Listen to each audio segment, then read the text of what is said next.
Good afternoon, good evening, and good night. This is Screen Watching. We watch the movies, we watch the TV shows. On the show this week, there's a lot more movies than there is TV shows, but hold tight, it's all going to be fine. There's a sneaky TV show or two that I'm sneaking into the conversation about movies. Strap yourselves in, it's sneaky. First of all, there is one movie to rule them all. I'm going to say it. I'm just going to put it out here. Before we even start the review, before we even see the rest of the movies for this year, this is the best movie of the year. I'm saying it. I'm putting it right out there. Folks, it is by Paul Thomas Anderson. He knows how to make the movies. It's called One Battle After Another. Did I and Simon enjoy this movie? You'll have to stick around to find out. Spoiler alert, we both effing love this movie. At least I think Simon loved it. He was enthusiastic after we saw it together the other night.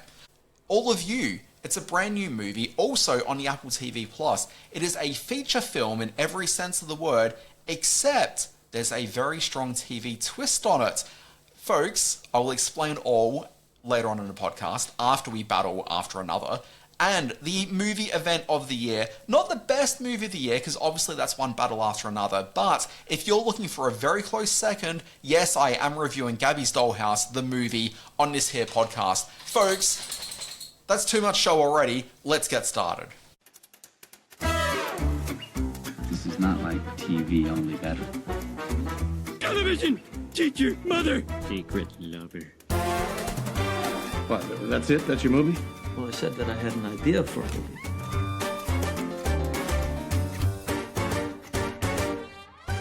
This is Screen Watching. I'm joined here by my Christmas adventurer pal. It's Simon Foster. Dan Barrett, good morning, good evening, and good afternoon to you. And to all the screen watchers out there, thank you for joining us on this podcast. First of all, I'm admiring what a nice shave I've given my beard today. It's very angular. I look very cool today. If you haven't listened to this, more fool you. Yes, we have seen a terrific movie this week, haven't we? Yes. Oh, sorry, I was just caught up in that conversation about the beard, just wondering what on earth have I signed myself up for? It's a good-looking beard. This movie that you and I are about to discuss may rattle a few cages. Let's have a look at a clip from One Battle After Another. We're bringing justice to the vigilante group known as the French 75. We are here to award Stephen Lockjaw with the Medal of Honor. You have to understand, Will, me and Mom used to run around and do some real bad shit. They got hurt. Now they're coming after us. I'm sorry. I didn't ask for this. That's just how the cards were rolled out for me. We were very fortunate to have seen this earlier this week, Dan Barrett. This is the new Paul Thomas Anderson film. It tells the story of a revolutionary in hiding, played by one Leonardo DiCaprio, at his most disheveled and frantic and anxiety-ridden. He has a daughter who, and I don't want to give away too much here because it's a what do you say about this movie? Because I knew really nothing about it. I'd seen that first confusing trailer, and that was about it. And I went in really cold, and I really enjoyed it for that experience. Right. Well, let's do that. Let's just say it's out there. It's a... you need to say more than that, though, because, people have maybe seen the trailer right now, and maybe they're after a little bit more guidance. Leo's in hiding. Leo's a real sort of no mobile phone, alfoil hat kind of hiding in the bushes, trying to stay away from Sergeant Lockjaw, which is a great name for a character, played with a best supporting actor intensity by Sean Penn. Sean Penn's character is starting to zero in on DiCaprio's character, not just because the old hippie's been on the run for so long because of a terrorist act 30 odd years ago, but because the daughter has a connection with the Sean Penn character.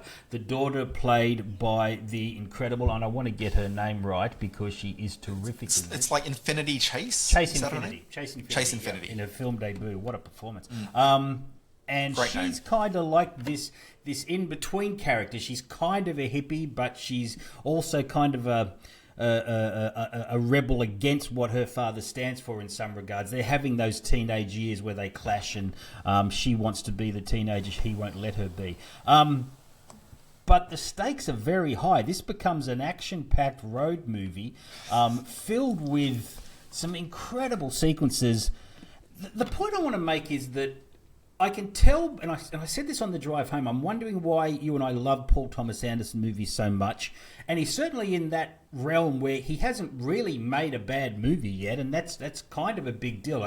You put him alongside Tarantino as someone whose movies are always fascinating and interesting and great to unpack. He seems to really love movie making. There's so much passion, there's so much propulsive energy in every one of his scenes and setups that it's just a joy to watch that unfold on a really big screen. He still shoots on film. It all looks beautiful up there, and he draws out of his actors incredible performances. At 170 minutes, I did not feel the length of this at all. It was always this high-pitched anxiety kind of movie that I just responded to and totally dug it. Yeah, like it's such a hard movie to want to describe because there's not really a lot to it in terms of narrative complexity.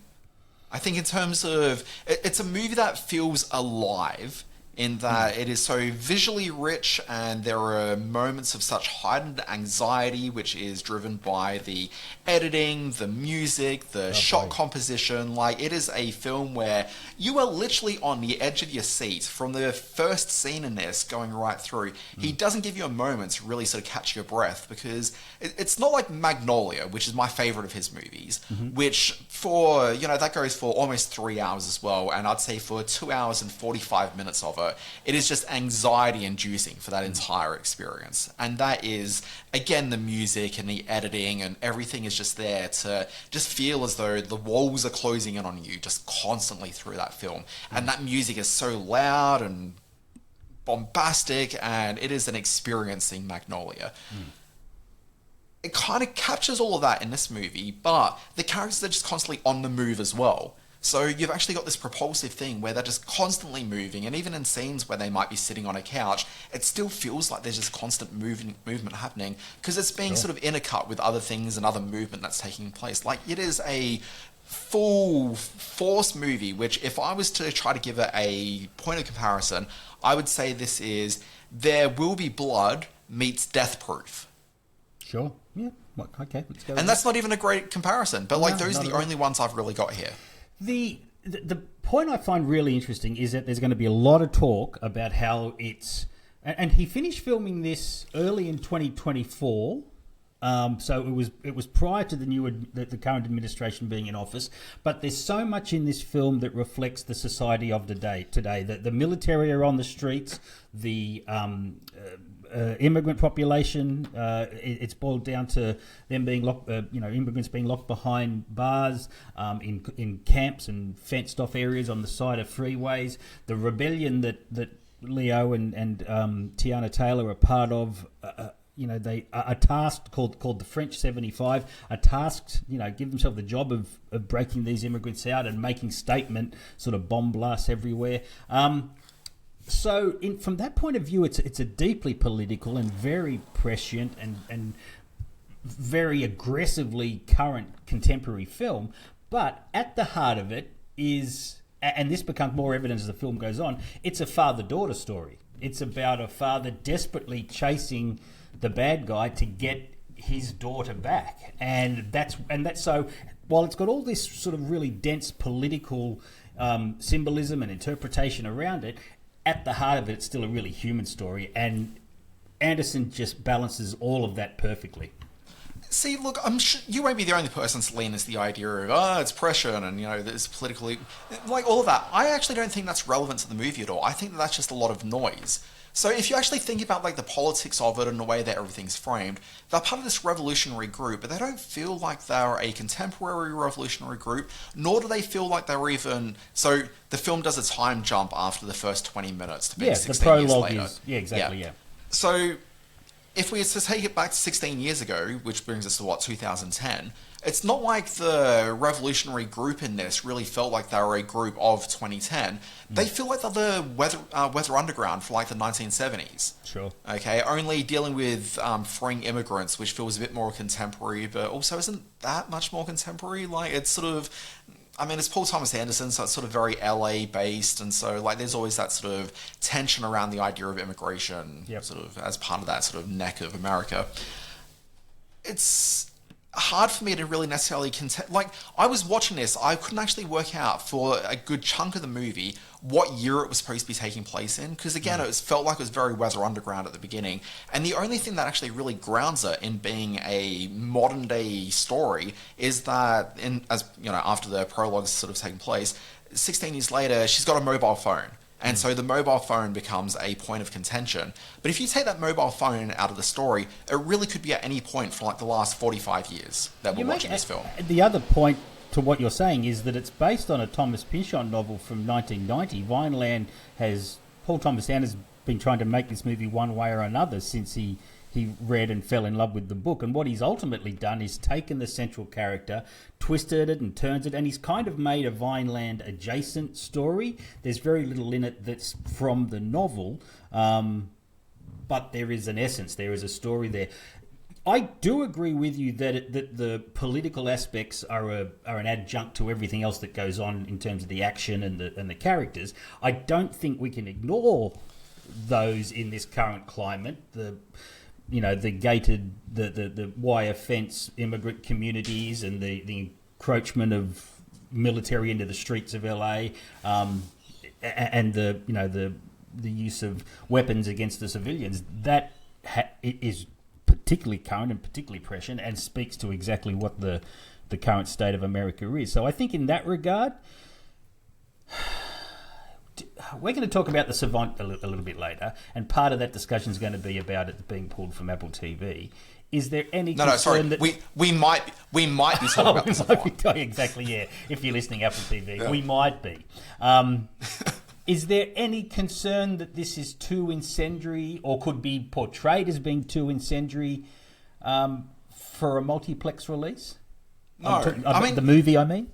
Well, this is the thing. I just think that it's so murky in terms of like all the political signifiers that I think it's just hard to pull anything out to get sort of too worked up about, either pro or negative or whatever.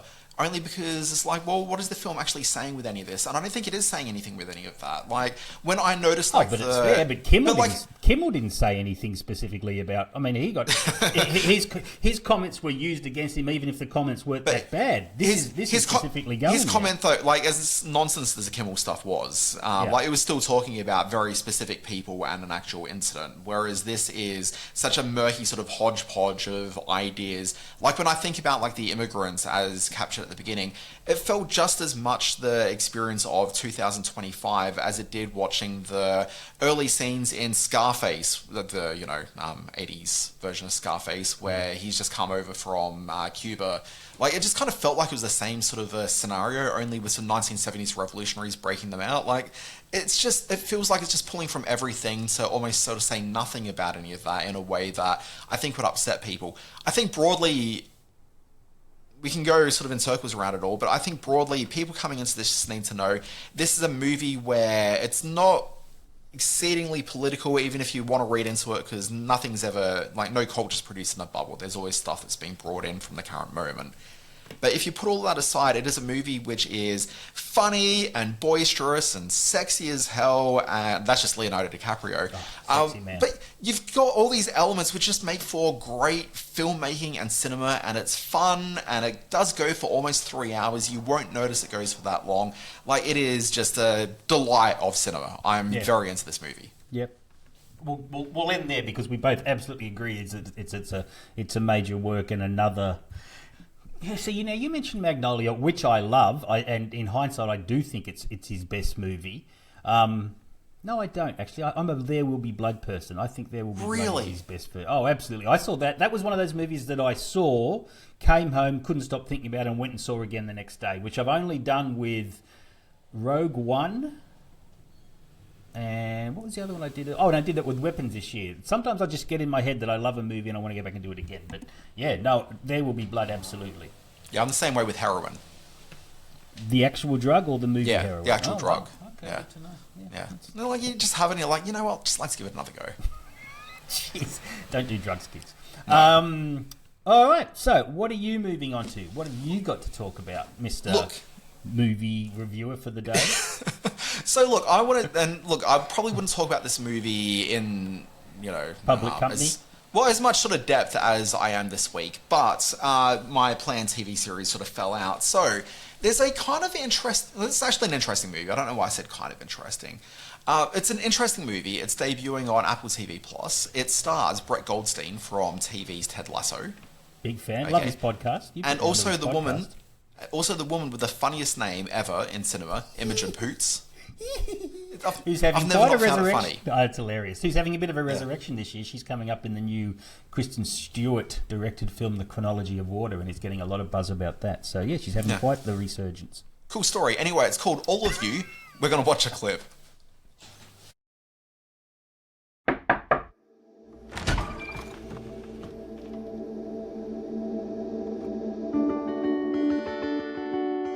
What's the deal with you two? We went to uni together. We're like BFFs. BFFs who never dated? Mm-mm. Tell me that I'm making a good decision. No, awful. Great, thanks. You know this is going to ruin our friendship. Everyone we know who's taking the test, as soon as they meet their soulmate, they vanish. So All of You, Simon, is a fairly quiet romantic drama. I'll just read the blurb for it because this kind of says it all. A man and woman are the best of friends. Secretly, they have deep feelings for each other, even after taking a special test to match them with their soulmates. This is your very typical story where you've got a man who loves a woman. She possibly loves him, but it's more through his eyes, so you never really quite get an entire sort of feel for it all. But they obviously fall into various relationships. There's a yearning that takes place. He's desperately in love with her, and then later in life they kind of come together.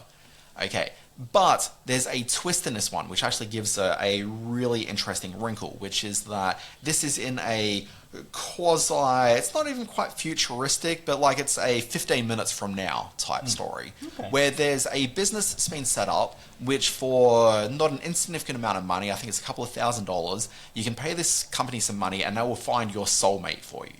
Okay, this is very much a emotions on the sleeve movie. Okay, but also for the first like 45 minutes, really, really funny as well. But what you've got is this company will find your soulmate for you. So you've got this very early opening scene where Brett Goldstein and his good friend from uni, Imogen Poots, who play Simon and Laura, the two of them are, probably mid to late 20s at this point. They've been friends for years and years.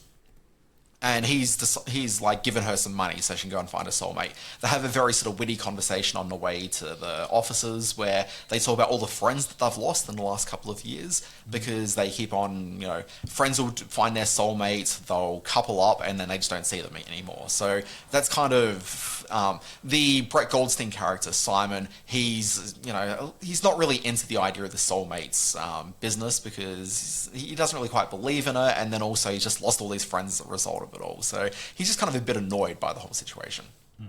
So you've got that taking place. In the background of every scene, you see billboards around the place everywhere for this company, which I didn't write down a name of, but it's a lab type name which talks about soulmates, and it's got one of these ticking counters of we found 345 million soulmates and whatever, and you just see it constantly ticking over. It's just kind of in the background everywhere in video things, and it's rooted in the future, and there's definitely elements of future tech that sort of hang around in the background. But like all good science fiction movies, they don't put the sci-fi at the front of it. Instead, it's kind of just sort of percolating around in the background. It really so you got this love story happening. It points very quickly to the probably the, in a fanciful way, the next stage of apps. We've got the Tinders and the Bumbles and all that sort of stuff for physical love. Now you're doing the spiritual love. Yeah, fair. Yeah, I think that's fair. So look, you've got that, and the interesting sort of wrinkle in this one is just that you do have this sort of idea of the Laura character has fallen into a relationship with the man that is her soulmate. And we know this because the company paired them together. So they're destined to be together. The guy, whose name is Lucas, played by a guy named Stephen Cree, who looked familiar but I wasn't sure from what. He's like just this perfect guy. He's really, really nice. He's a good dad. He gets along well with Laura's father. It's just kind of like all the boxes get ticked. He's handsome. He kind of he's got everything. It's hard to want to not be with that guy. But at the same time, at a certain point, she's like, oh, wait, this guy, Simon, he's been my best friend for years and I just really like him. So she starts having an affair with him halfway through the movie. It's at that point that the movie kind of lost it a little bit for me. the film had built up Simon as this really sort of noble person that wasn't going to get in the way of this relationship by any means. He wasn't even going to allow his feelings to become known. And then suddenly a instigating incident takes place, which has her knocking on his door at 2 o'clock in the morning. They sleep together. It's a tense moment. It's a tense couple of days afterwards, and then suddenly they hook up, and then it's a proper affair that's taking place. It feels like with this, we've built up Simon to be such a noble character, and then suddenly we're expected to just embrace this affair because it's kind of what this guy's always wanted, but he's like sold part of himself for it, and so I don't know, I found it was a bit of an ick factor. I don't think they necessarily landed the justification for the affair Does this well go enough. very dark when this happens and the projected soulmate coupling of Lucas and Laura falls apart and she goes with Simon? But it doesn't fall apart. Is there That's a the thing. corporate backlash? No, but like the relationship never falls apart. The soulmate's business just hums along in the background. Like that's not even part of the story really at this point. At a certain point, it just becomes about these old friends who've hooked up together and they're having an affair behind the back of what's a pretty successful marriage. Thereby proving the soulmate theory wrong. That's the thing. Yeah. Yes, okay. So it kind of does that, but also it never quite goes there entirely. Like it hints at that and talks about it a little bit overtly, but at the same time, it never really sort of questions the fact their relationship works. And so, like, it's interesting. Like, it's got this. Right. But look, there's one other element to it that I haven't talked about at all, which is that this is a movie. This feels like a small indie film. It runs for like 98 minutes. It's very, it's very talky. It's smart. It's romantic. It's got a lot of things going. It stands on its own as a movie. But most people watching this movie will not know that Brett Goldstein and the guy that co-wrote this movie with him, William Bridges, and directed the movie, okay, the two of them worked on a TV show for AMC Plus years ago called SOULMATES. SOULMATES was an anthology series where every episode dealt with people who were coupling up with another partner based on the same business that hums along in the background of this movie. Effectively, this hour and a half movie. Yes. Well, this could effectively be like a double episode of the old SOULMATES TV program. Wow. Which is a little bit interesting, but that is interesting. It's not being sold as a spin-off. Maybe this is the format for it. Maybe it was only ever meant to be a movie. I mean, did you ever see Soulmates? Did it work any better than this? I remember seeing like an episode of it back in the day, and I wasn't really entirely into it, but it's been in the back of my mind that I should go back and check it out again. Was it an Apple one like this movie? No, well, as I said, it was made for AMC. Oh, AMC, sorry. Yeah. Back in the day, but I think internationally it played out on Prime Video. So it shouldn't be too hard to find, I wouldn't think. But I'm curious about going back and checking SOULMATES and seeing how well it worked. Okay. It's clearly an idea that's stuck in Brett Goldstein and William Bridges' mind long enough where when Brett Goldstein's got the heat behind him from Ted Lasso, he's been able to, revive this. And it's got this wonderful leading lady in it. What's her name again? Imogen Poots. There's a charming appearance by Jenna Coleman later in the movie, and Love the Jenna. I don't know how to pronounce her first name. I'm going to say it's Zor. Who? No, Zawe. She's she's around the place. I've seen her in a bunch of things. Zor I Ashton. want to say like her name's actually pronounced like Zave Ashton or something, but I'm not 100% sure. I've never heard it pronounced out loud. But anyway, she's very good. Imogen Poots is very good. Brett Goldstein is such a weird screen presence. Like he kind of plays like he's always like a bit of a stoic sort of a guy where you can't really see the emotional interiority to him. But at the same time, there's always a couple of scenes in everything he's in where it's like, oh wait, no, we actually see entirely in him, and we see him go from this like really stoic guy to like reaching like deep down inside him and like pulled something right out. And it might be because you just have to work to get through his, tough, emotionless skin to be able to do it. But it hits me every time. All right, I'm going to check this out now. I want to watch this. This looks good. It's called All of You. It's on the Apple TV, where you can find it for your viewing pleasure. Right, where are we going now? What's next? Okay, Simon, I've got a dual review this week. A dual review? Oh, are you still talking? All right, fine. Do your thing. Sorry, very quickly. I'm not going to go too in depth on this one, but I did see Gabby's Dollhouse, the movie. Play the clip. We're taking a trip to spend the week with my grandma. Buckle up, Gabby Cats. It's time to go. Here we go. Do you want to come to San Francisco with us? Let's do it. Simon, how familiar are you with one Gabby's Dollhouse? I am well aware that it is a very, very popular small screen undertaking by the... Oh, I don't know who... Is it the Dreamworks on the small screen as well? Honestly, actually, you know what they probably do, because it plays on the Dreamworks channel on... And this is a Dreamworks movie, so you'd suggest they're trying binge. to expand the brand a bit. Yeah, so I know of it and of its popularity both in the wider world and in your household. Yeah, so look, I mean, you only know that it was popular in my household because I mentioned it the other day to you. Well, and I would come and look in your windows at night, but that's another story. Yeah, look, fair. It's only been popular in my house literally for like a week before we went and saw this movie. Okay? Because I she knew she was going to the movie? No. Okay. I accepted the invite to see the advanced preview of this, okay, before she'd even really ever watched the program. Wow. Okay, I took a bit of a gamble. Anyway, the other morning... choice. Good parent. Yeah, well, the other morning I was stuck and I was like, the show that she usually likes watching is not on at 7 o'clock anymore. And then I noticed Gabby's Dollhouse is playing at the same time. So I threw it on, and thankfully a few days before she saw the movie, she fell in love with the show. So it all worked out very well for me. But Gabby's Dollhouse is this... Gabby's Dollhouse, and I'm just telling everyone what they already know. It's about a young girl named Gabby. She's got a dollhouse. Inside the dollhouse are little dolls. She's been given the ability where Gabby, in the way that some little girls do, wears like a pair of cat ears, like, you know, the band over the thing, like little cute ears. Anyway, she rubs like one of the ears and says like a special chant. The dolls inside the dollhouse come alive, and she goes and adventures with them around the house. They come up to her size, or she goes down to their size? She shrinks down to their size. Oh, nice. Yeah. Okay, that'd be so fun. Every episode of this show is set in her bedroom. Like, it's all in her bedroom. They go on fantastic adventures around the place, but it never leaves the bedroom, really. How exciting. So, with the big feature film, you leave the bedroom. Now, this is a show that's... Expand the format. That's what you do.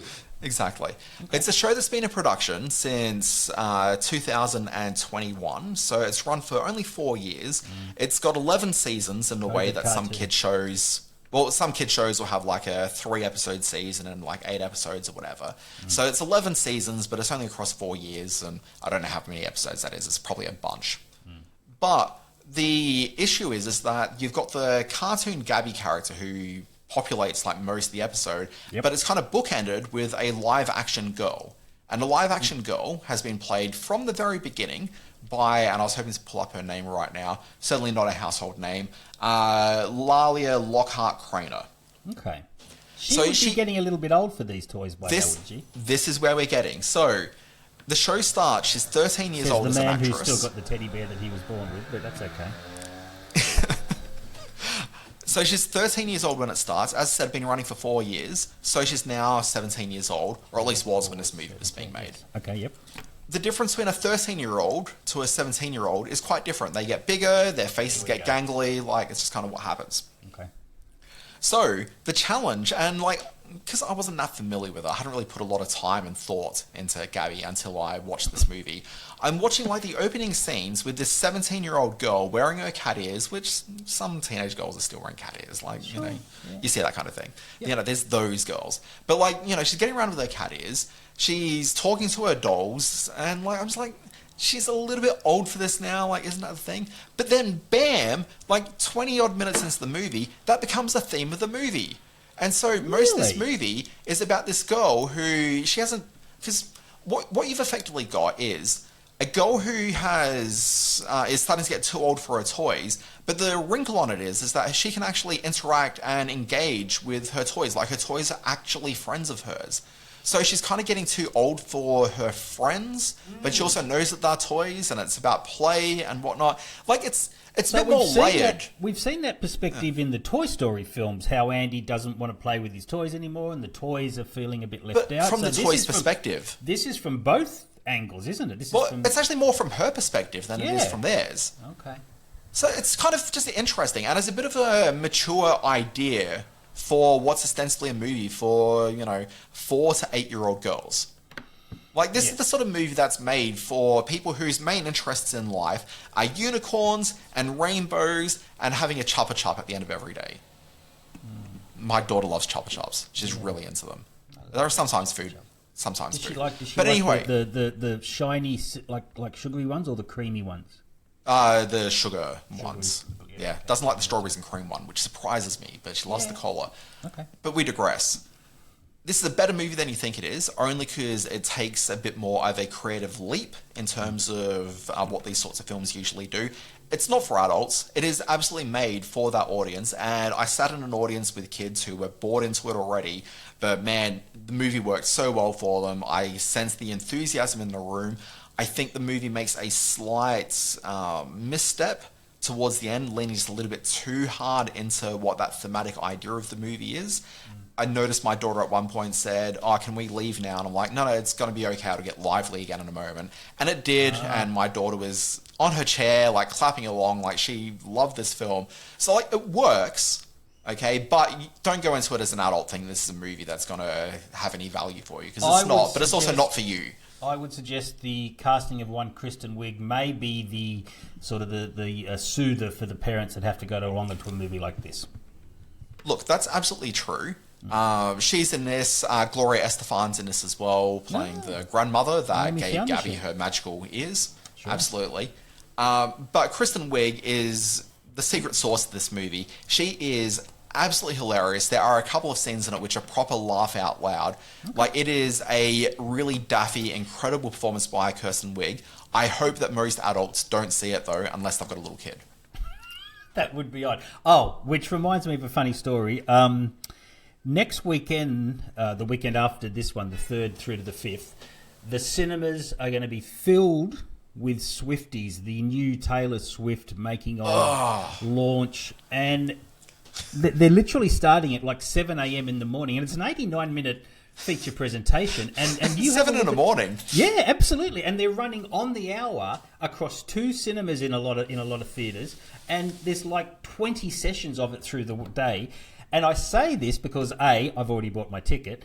B, and I'm not joking, I have already bought my ticket, and because I love Tay-Tay. And B, this is just happens to have fallen on the same weekend as one Sydney Science Fiction Film Festival. So I'm going to be telling a whole bunch of tween-age girls to, hey, do you want to buy a ticket to my Serbian version of Mad Max at 9 o'clock on Friday night after you've seen your new Tay-Tay film? So I got that ahead of me. Look, I was kind of okay with all of that until you mentioned that you've already bought your ticket, and I was about to have my little Jack Parr moment and head off. Simon. No, I have. You've talked about the film festival. Yes. How about we do the quick plug? Yes. Let's do very quickly. The year that I spend on my couch watching science fiction films from all over the world has come to a head next weekend, October 3 to 5, at the Event Cinemas at George Street, the same weekend that the new Taylor Swift movie drops. There will be the Sydney Science Fiction Film Festival, proudly supported by the International Astronautical Congress, which is a big space industry event happening at Darling Harbour all through next week. For overseas listeners, just sort of scan through this part, but it's quite interesting. And I'm very proud of the films that I've got as part of this festival. 3 really cracking documentaries about space travel, opening the festival with a movie called Starman, which is an absolute joy to watch. It's the story of a guy called Gentry Lee, who was worked very closely alongside Arthur C. Clarke and Carl Sagan and the Jet Propulsion Labs in the US. He's a real character. This is a great fun movie. But we've also got these weird and wonderful films from all over the world. A Macedonian animated film called John Vardar versus the Galaxy. A Kazakhstan version of E.T. called Sasik. What did you call it at the top of the show before we started recording? Sassy Q, which is also my performance name. Which just makes me laugh so much, Sassy Q. It's called Sasik, which is the Kazakhstani word for stinker, because this alien decides to set up house in the outside toilet at a roadside diner. So that's one for the whole family. Then, closing the festival, we have a rare big screen showing of The Island of Dr. Moreau. It's an in memory of Val Kilmer's session, and it was either that or Red Planet, which was the other thing he shot out here in Australia, that Mars movie, which was kind of crap. At least Island of Dr. Moreau is a fun, bad movie. I don't know if you've ever seen this film, but it is completely bonkers. I've seen the original. Oh, the Burt Lancaster one with Michael York back in the 70s? Yes. Yes, so this one is Take some time. I won't go into it here, but when the podcast finished, take some time to have a look at the production history of 1996's The Island of Dr. Moreau. You'll see what a completely nutty... I've seen a documentary about the making of the movie, but I haven't seen the movie. Lost Souls, it was called, from director Richard Stanley. Spent his life trying to make this film, and then he got sacked 6 days into it because he was already 6 days over schedule. And it's a completely crazy film. And it did remind me, I don't sort of put it in the same breadth as, you know, my favourite follies like Waterworld and Battlefield Earth, but it's definitely cut from the same cloth. The 90s, there was some weird and wonderful stuff going on there with these sort of movies. So anyway, that's my festival next weekend, October 3 to 5 at Event Cinemas, George Street. Simon talking about his follies on the podcast again. Drink. And this brings us to the end of the podcast. Now, if you were paying attention for the last minute or so, you may have noticed that my voice disappeared from the podcast. What happened there? Not sure. The upload didn't really quite work. Anyway, Simon's gone because we recorded the rest of the podcast about a day ago. But for continuity's sake, for those watching the video feed on YouTube or on Spotify, yes, I did put on the same shirt for continuity reasons. Anyway, end of the podcast. Let me just tell you what's going on. If you want to find me out on the big old scary internet, you can find me at alwaysbewatching.com. It's a website, it's a newsletter, it's a way of life. Subscribe, and each day in your inbox you'll get stories about TV streaming and film streaming and all sorts of other things you get on your screens. Simon Foster, as you heard, he's got the Science Fiction Film Festival coming up. I'll get along to 1 or 2 sessions, I am sure. Actually, I probably will be. But also, you can find him with his own newsletter that he puts out. It's at Screenspace, and I believe that's screen-space.net. And each week he sends out a newsletter which tells you about all the releases in cinemas and just various thoughts he's got on movies and movie-related stuffs. Anyway, this has been a Screen Watching podcast. Thank you very much for watching or listening or however you choose to engage with this. Of course, you can find us everywhere that you can listen to podcasts, and also places that you can watch podcasts, so YouTube and Spotify being the main ones. Folks, this has been Screen Watching. Thanks for sticking around.